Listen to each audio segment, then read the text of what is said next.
మకర రాశి వారికి ఈ వారంలో కార్యసిద్ధి సూచనలు ఏ మేరకు సహకరిస్తున్నాయండి? ఇక్కడ 3 గ్రహాలు సహకరిస్తున్నాయి. దశమంలో చంద్రుడు, భాగ్యంలో బృహస్పతి, లాభంలో శని. విజయావకాశాలు ఉన్నాయి. తొందరపాటుదనం లేకుండా పనిచేయండి. నిదానంగా ఆలోచించి నిర్ణయాలు తీసుకోవాలి. ఆర్థిక అభివృద్ధి పరిపూర్ణంగా ఉన్నది. లాభాలు ఉన్నాయి. మనశ్శాంతి లభిస్తుంది. పేరు ప్రతిష్టలు పెరుగుతాయి.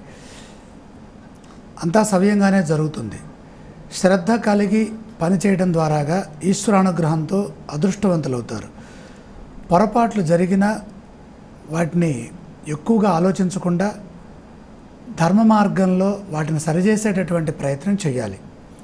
ధర్మ ప్రబోధంతో పుణ్యం సంపాదిస్తారు. ఆధ్యాత్మిక మార్గంలో కొంత సమయం గడపాలి.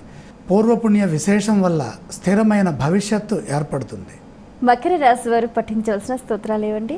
లక్ష్మీ అష్టోత్తర శతనామ స్తోత్రాన్ని పఠించడం ద్వారాను, కనకధారా స్తోత్రాన్ని పఠించడం ద్వారాను ఉత్తమ ఫలితాలు సిద్ధిస్తాయి.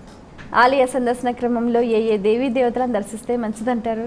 సాయిబాబా వారి సందర్శనం చేసుకుంటే ఉత్తమ ఫలితాలు లభిస్తాయి. ఈ రాశి వారు చేయవలసిన దానాలు ఏవండి? శనగలు, నువ్వులు శివునికి పూజ చేసి వాటిని ఆవులకు పెట్టడం ద్వారా ఉత్తమమైన ఫలితాలు సిద్ధిస్తాయి.